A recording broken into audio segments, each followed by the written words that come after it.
Running. Will you make any attempt at a conditional surrender? No, sir. The question is either we live or we die. We'll fight it out to the last. No, just wait! I found the governor in a bunker, trembling like a leaf. There was an enormous crash and written out a resignation statement in a matter of seconds. The Pakistan military authorities accepted the Indian ultimatum.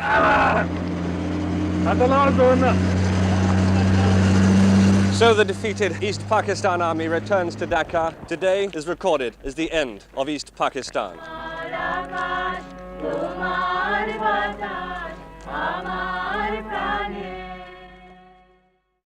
The only public works to be seen is the digging of trenches in and around the city. Regulation, shape and depth to save 1.5 million people from possible Indian air attacks. And despite the general talk of war, the only evidence that the civil authorities are preparing for it are these trenches.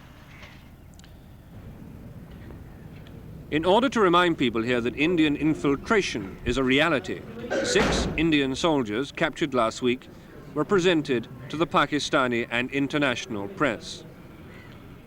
We were told they belonged to the Naga regiment and had been captured 2 miles inside Pakistan.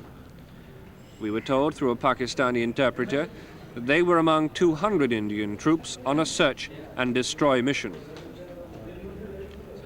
In fact, the only search and destroy missions locally that have been successful have been those carried out by the Mukti Bahini, the East Bengali guerrillas. Last week, they blew up the government's Department of Film and Production, in effect, the government's propaganda department. The Mukti are operating now regularly within the city, more confident now that the army has thinned out. And purely as an act of terror, they blew up a school house. 22 children were injured here. There are between 80 and 100,000 Mukti Bahini operating within East Pakistan. And in the last few months, they have blown up 165 bridges, large and small, have damaged 5 cargo boats, including 1 British boat from Calcutta, have sunk a 1,600-ton jute barge, and have blown up a power substation. And they have committed, in Dhaka alone, 6 political assassinations every day. In order to fill the gap left by the army's evacuation to the border and to combat Mukti activities, the government has organized a paramilitary force called Razakars. The Razakars' main duties are roadblocks, often carried out with a great show of force, and sentry duties around the main government installations. Some recruits to the Razakars are students, but many come from the militant wing of the Muslim League, who were responsible for much of the murder and the burning of villages which followed March the 25th. They are all East Bengalis and are paid by the government direct. But no one knows just how loyal they would be to the government if that loyalty was ever under stress. In their last short war against India in September '65, Pakistan East and West fought as a united nation against their enemy across the border. But today, no one any longer takes that national solidarity for granted, in fact, quite the reverse. Because of Indian propaganda, because of what happened here in March and what happened afterwards, because it's India that is giving aid and comfort to the thousands of Mukti Bahini and has almost recognized an independent Bangladesh nation, because it's India that is burdened with the millions of East Bengali refugees, because of all this, India is beginning to succeed here in projecting an image as the friend of the people. Michael Nicholson, News at 10, Dhaka, East Pakistan. The first village we came to about a mile inside Pakistan was completely deserted. The villagers had fled, leaving their animals behind. But as we went inside the village, we saw the first signs of destruction, the result of the battle for this area. Overhead, Indian Air Force planes were still circling, and in the background still the boom of the guns, occasionally sounding much closer. We were soon to find out why. The Indians claim to have occupied over 100 square miles of this part of Pakistan, a spot where the border bulges into India and which the Indians have christened Chicken Neck. But they're not holding it without a considerable number of troops. Just how many, they won't say for security reasons. They say that their casualties so far in this sector have been very light. That's not always true of their vehicles. A number of Indian Army trucks have been hit by Pakistani shells. But the Indians are returning the fire, and that was the closer gunfire that we'd heard earlier. We came upon a gun emplacement, heavily camouflaged. Every so often, orders came through by radio from forward observers identifying a target, and the guns were prepared for firing.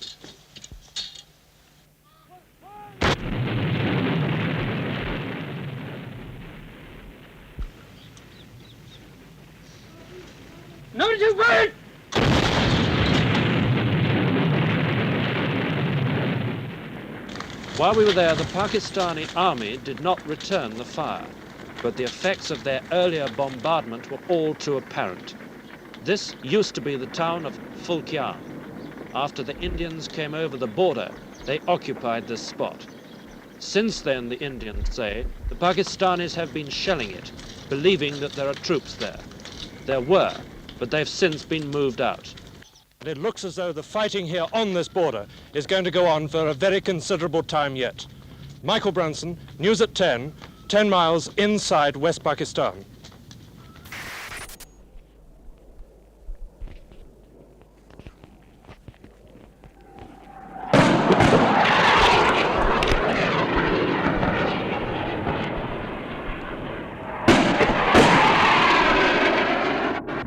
So after 11 days,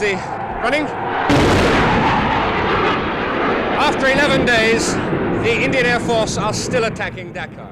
This time they've changed their target to the south of the town.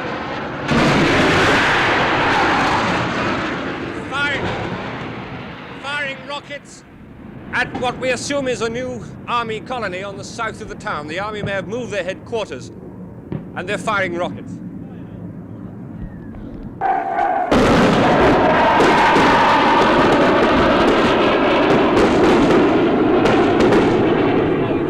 Okay, tell us what happened in the trench.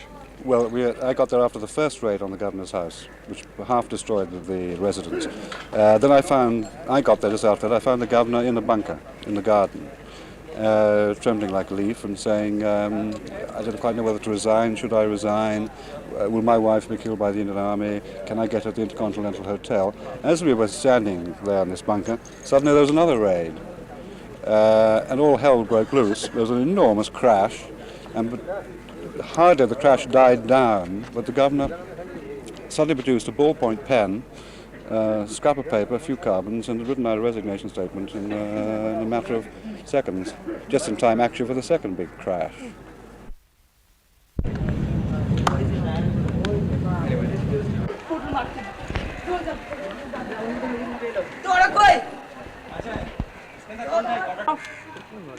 The feeling is that you don't have enough men here in the town to put up a big fight. Makes no difference. I never show my men. Will you make any attempt at a conditional surrender? No, sir. The question is either we live or we die. But some attempt has already been made in the past few days to come to some form of agreement. No, well, when I heard that, I told them what I felt about them. Which was? Well, that's between him and us. We stay here dead or alive. We fight it out to the last. But a lot of men might die. This is the price of the freedom. But what freedom? Not yours. It's mine, yes, my country, Pakistan's. You still consider that you stand a fighting Pakistan chance will of... stay, yes, inshallah will stay. You're not being...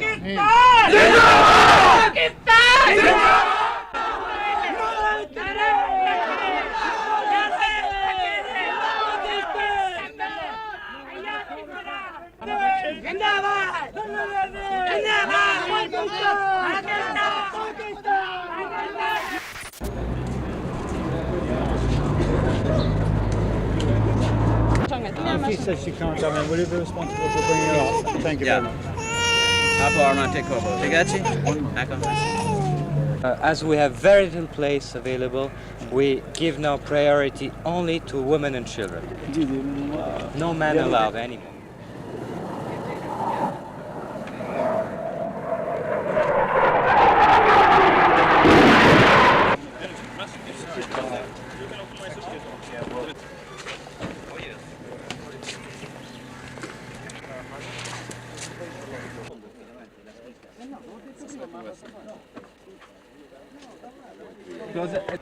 We went out to the cantonment, and there we met with General Farman, representing the Pakistan Army. He confirmed to me that the Pakistan military authorities had accepted the ultimatum. He also told me that the Pakistan radio network had been destroyed and that they were not in contact with the Indian authorities. He then asked me to use the United Nations radio network to inform the Indians that the ultimatum had been accepted. I immediately got onto the radio, with this radio in fact, contacted my headquarters and asked them to transmit that to New Delhi. They did so immediately. Now you take mine. Give him a chair, give him a chair. Hey! Come on!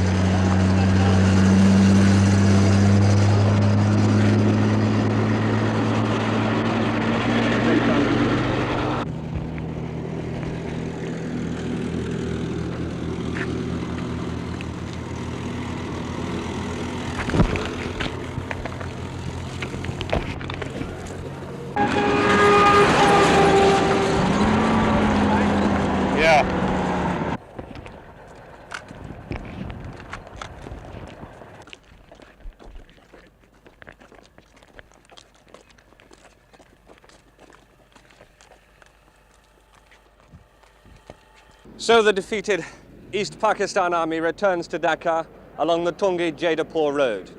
Some miles behind them, no doubt, is the victorious Indian Army making its way to the capital. Today, Thursday, the 16th of December, is recorded as the end of East Pakistan. Michael Nicholson, News at 10, Dhaka, Bangladesh.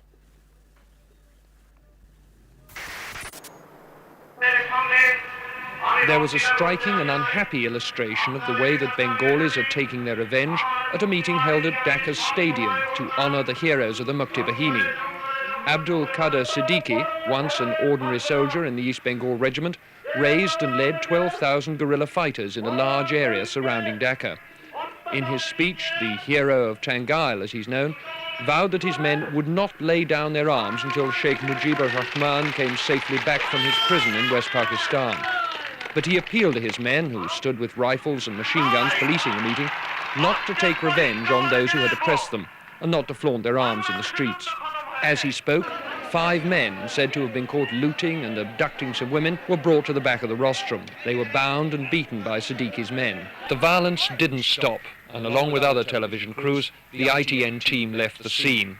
Moments later, General Siddiqui himself, who had earlier urged restraint on the crowd and promised the prisoners a fair trial, himself took a rifle and helped bayonet them to death, firing a bullet to finish off one man. It's not surprising that the 24,000 Pakistani prisoners of war now in Dhaka's cantonment should fear the Bengalis' vengeance. That's why, until now, they've been allowed to keep their weapons. The Indian Army was not certain it could protect them. But at last, at a formal ceremony, the officers of Pakistan's Army, Navy and Air Force laid down their arms. It was a somewhat theatrical event. General Gandharv Nagra assured the officers that they would be treated with the utmost correctness according to the Geneva Convention. We shall provide all protection and safety. No measures of reprisals would be taken.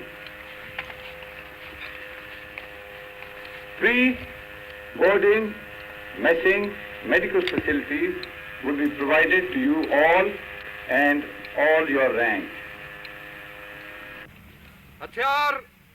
Then, on the command of their own senior officer present, General Mohammad Jamshed, the leaders of Pakistan's defeated army laid their pistols, Sten guns and rifles on the grass in the final token of surrender. I asked the Pakistani Chief of Staff, Brigadier Baghir Siddiqui, what he'd felt about the ceremony. Well, it's all right. Part of the game, I suppose. It didn't cause you any qualms? Well, you know, you can understand our feelings. But as the General said, this does happen, and so people have to play the game, and I think it's a part of the game. We have to accept it in good grace. Why did you, in the end, surrender? because for the consideration of the human lives. Could you have fought on? We could have fought on for a long time, not less than 30 days. With due military ritual, the war in the East had been brought to its ceremonial conclusion. Richard Linde, News at 10, Dhaka.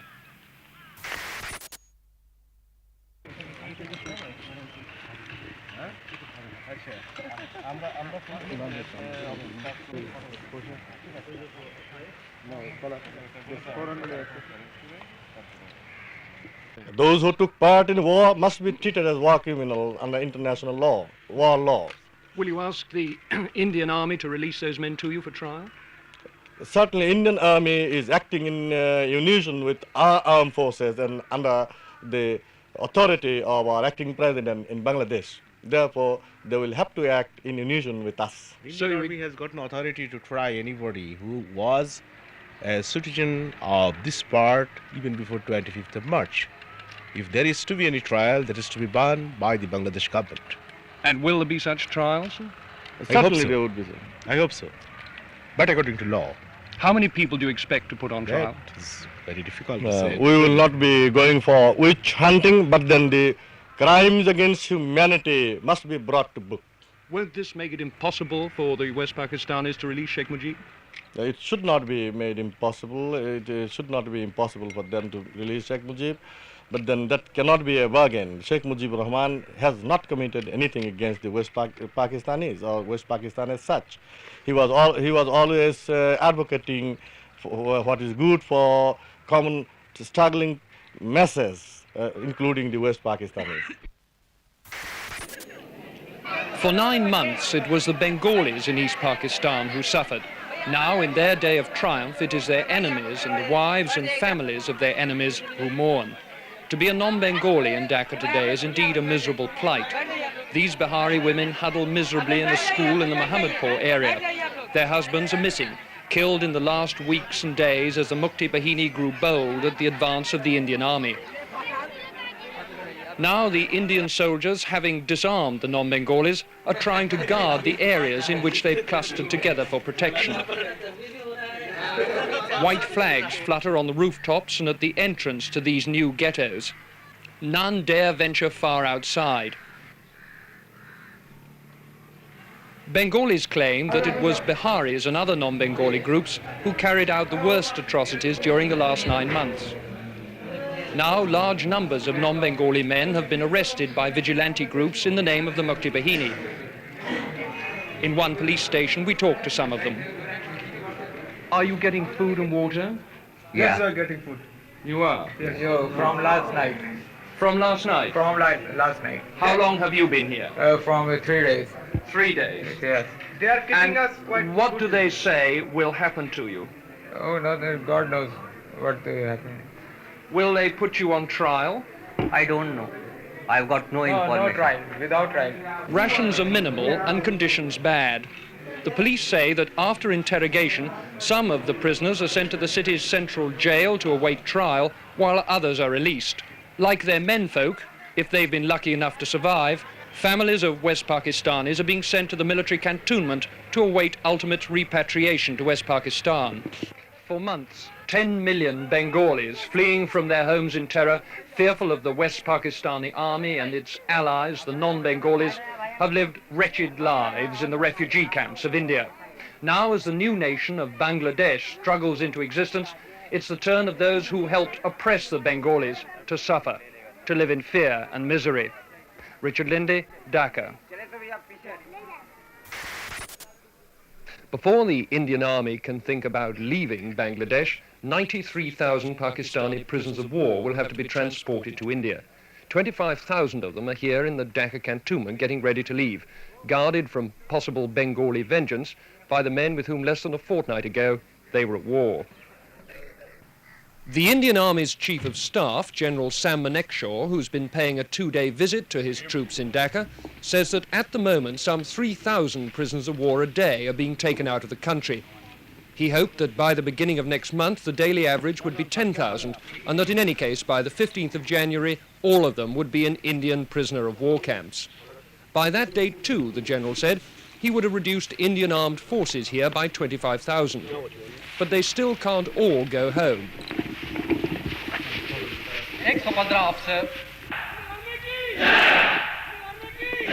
For one thing, they're the only agency in the area capable of seeing that the 10 million Bengali refugees now in India get safely back to Bangladesh. For another, Indian soldiers, no matter how much the Indian government likes to play this down, are the only people capable of keeping law and order here and protecting minority groups from Bengali retribution. In addition, the army is safeguarding the lives of those Bengalis who ran the civil administration for Pakistan. The Bangladesh government is setting up a war crimes tribunal to try Dr. Malik and his colleagues. Will the Indian army be told by Delhi to hand them over? I asked Mr. D.P. Dhar, Mrs. Gandhi's special envoy to Bangladesh. We are on the horns of a dilemma, I must admit to you. On the one hand, we do not want to do anything which is against the norms of international behavior. Nor do we want to do anything, on the other hand, which would even remotely impinge on the sovereign rights of the Bangladesh government and Bangladesh state. What does that mean in practice? Are you going to hand people over to a war crimes tribunal or not? That means, for the time being, that the position is being legally examined. As any victorious army would be, Indian armed forces are now deeply involved for the foreseeable future in the way this new country is going to develop. Richard Lindley, News at 10, Dhaka. The train is on its way to the river port of Naranganj, a dozen miles away. The operation began long before dawn. At the cantonment siding, Brigadier H.S. Clare supervised the loading of the train. Like all Indian commanders, he'll be glad when these POWs have all been safely moved across the border. Here they're a potentially dangerous cause of friction with the local population. The train was well guarded by Indian soldiers in case of any hostile demonstration by Bengalis.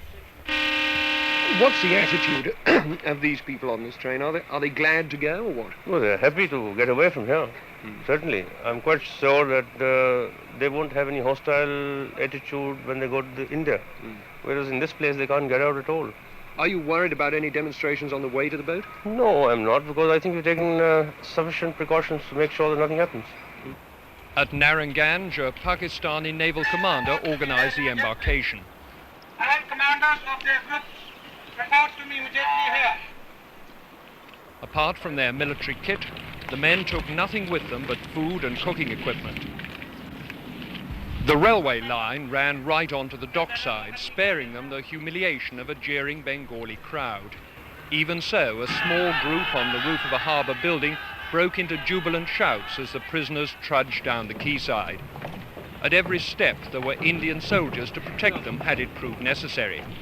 Bengalis are not best pleased to see their enemies go home, apparently scot-free. But there's a long way to go before these men can expect repatriation. First, the 36-hour boat trip through the river system to Khulna, then a long journey across the border into West Bengal by train, and on to the prisoner of war camps on the Ranchi Plateau in Bihar. With the men go their families and the civilian employees of the Pakistan Army. But there's no indication yet that other West Pakistani civilians, like the police chief or even the staff of Pakistan International Airways, are going to be moved. For the moment, the emphasis is on getting the soldiers out before their presence here causes trouble. And because many are still being brought into Dhaka from outlying areas, there are now 33,000 people to be shipped down the river. For those Bengalis cheering on the roof there, it's another day to savour the sweet taste of victory. For these prisoners of war, the bitterness of defeat. What lies ahead of these men is nothing but a tedious journey and the boredom of prison camp routine. But at least now, they've begun that long journey home. Richard Lindley, News at 10, Naranganj. The rally was called to celebrate Mujib Day. And for some hours, crowds of students and local people waving banners and shouting slogans made their way in processions to a park outside the sports stadium.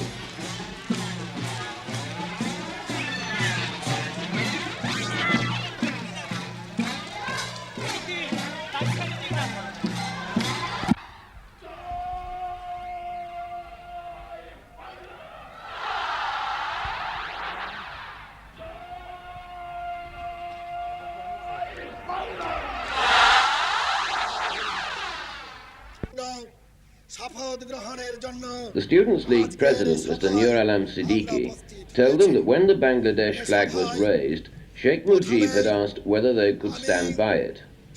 When Sheikh Mujib comes, he said, we will be able to tell him that he can see we stayed by it. Mr. Siddiqui and 3 other student leaders then took an oath of allegiance to Bangladesh, an oath echoed by the crowd.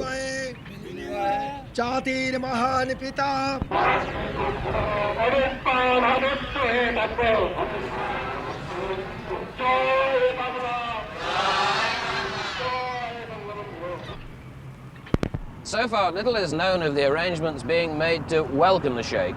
All that seems certain is that he'll fly into the airport here for an official reception. But the unofficial reception will certainly touch off scenes unparalleled even in the history of this volatile city. Hundreds of thousands of people are expected to take to the streets, firing guns in the air and celebrating in a wild frenzy that diplomats here say will last at least a couple of days. And getting the city back to normal afterwards will take several days longer. Robert Southgate, News at 10, Dhaka. Are you disappointed, sir, that so far the major Western powers, including Great Britain, have not recognized Bangladesh? You see, they have their difficulties also. I don't like to blame anybody now. I hope, so far the Great Britain, France and others are concerned, they will recognize the reality and expect also. I mean, the United States of America, people of the United States of America, and other, the journalists, the men of reputations, the intellectuals, they understand the reality. And I'm sure it will be very big public pressure on Nixon government. Do you hope that your country will be in the Commonwealth? You see, this much I can say, I am not against the Commonwealth. If I get the recognition, then my government will consider it. I was talking to some of the student leaders this week, and they told me that they regard the Bangladesh Students' League as being the parent organization of the Awami League, and that they're in a position to influence or even control your policies. Students' body never interfere. They never interfere. The sister organization, no doubt about it. I'm the founder of the East Pakistani Student League also, and I'm sure, because they follow we follow each other's policies. They never try to influence on my point of view. I can influence them. Sir, at the time of the surrender, the Indian General Manek Shaw gave a pledge that the Pakistani soldiers and the civilians would be treated with respect under the terms of the Geneva Convention. They're doing it. I'm glad. That pledge will be honored, will it, sir? I'm glad they're doing it. They're doing it. Do you foresee any links in the future between Bangladesh and Pakistan? Let them recognize the reality first. Then I will give the reply. Can I ask you, sir, about foreign investment in Bangladesh? I'm thinking in particular about British tea and jute interests. Do you have any plans for these industries? I have not yet nationalized it. I have no intention for the time being. And finally, sir, when a few weeks ago it was suggested that Bangladesh would not accept any aid from America, is that still the case? I have not told it. Who told you these things? Now, this was said in the press before your return, sir. No, nobody has said that thing. Eastard have cleared it. And anybody wanted to give us help, we have no objection, but there will be no condition. The key tags at Dhaka's Intercontinental Hotel are shrinking these days. One by one, they're losing half an inch off the end. And it's the half inch that bears the name East Pakistan. For since Bangladesh was born, the people here have been doing all they can to rid themselves of the name the country once bore. All references to Pakistan have been painted out or covered up on official notices, shop signs and business houses. And it's not only the words that have vanished. On official letters, Bangladesh is overprinted. One tradition the Bengalis have inherited, both from the Indians and the British, is the over-liberal use of rubber stamps on a proliferation of forms and documents. And the rubber stamp manufacturers, working out of small open shops like this, have never had it so good. This is one place where Bangladesh is certainly making a mark. And if the rubber stamp is not yet to hand, the pen will do. The Pakistani flag is, of course, nowhere to be seen. In its place, the flag of Bangladesh, with a dazzling variety of colors and shapes. The motif in the middle is the map of Bangladesh, but since the flag makers couldn't agree on the convoluted contortions of the Bangladesh coastline, the government has moved to simplify matters. One of the first decisions of the first cabinet meeting of the new government was to drop the map from the middle of the flag.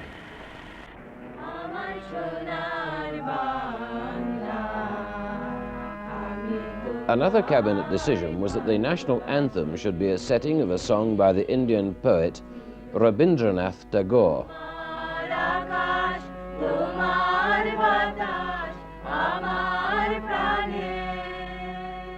Golden Bengal, I love you. Your sky and your breeze play an eternal song in my heart.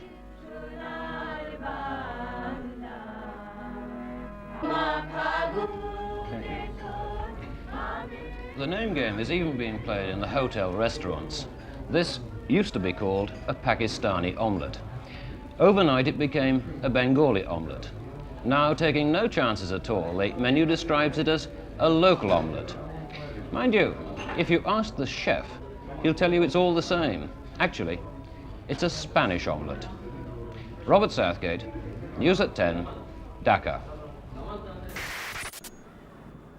There's very little money left in the country. Millions of rupees were transferred to West Pakistan last year, and in the last 2 days of the war, the Pakistani army broke into the state banks and burned about £5 million worth of paper currency. Industry is at a halt. Paraffin needed for cooking and heating is very scarce, and huge queues form for any supply that becomes available. Communications have been heavily disrupted. A third of the people are unemployed and most others underemployed. All this the Sheikh will learn as his advisors chronicle the events of the past 10 months he's spent in detention. But the Sheikh will know too that his new country has the potential to overcome its problems. 9 out of every 10 people live away from the towns, and 8 out of every 10 earn their living from agriculture. But the nation still can't feed itself. For Bangladesh, with its 75 million people, has one of the world's highest population densities. Formerly it imported 1 million tons of food a year, mostly from West Pakistan. In the short term, now it will have to look to India and the Eastern Bloc to provide it. In the long term, farming will have to be modernized and mechanized, and trade pacts being negotiated with Poland and Bulgaria do provide for the supply of farm machinery and fertilizers. It's fair to say that at present the food shortage is not as critical as many had feared, but the impact of the refugees returning from India may alter the situation. 5 major river systems ribbon their way through the country, rivers rich in fish. At present the fishing is rudimentary, but if this industry can also be modernized, it has a ready market in neighboring West Bengal, where supplies of fresh fish sell for 3 times their price in Bangladesh. But it's jute on which for so long the economy of the country has been built. Most of the mills, like this one at Demra near Dacca, were owned by West Pakistanis. Now they've been nationalized, and it's hoped to be able to reopen some and ease the unemployment situation in the next few weeks. This mill is due to open next month, but with a labour force reduced from the 9,000 when in full production to only 3,000.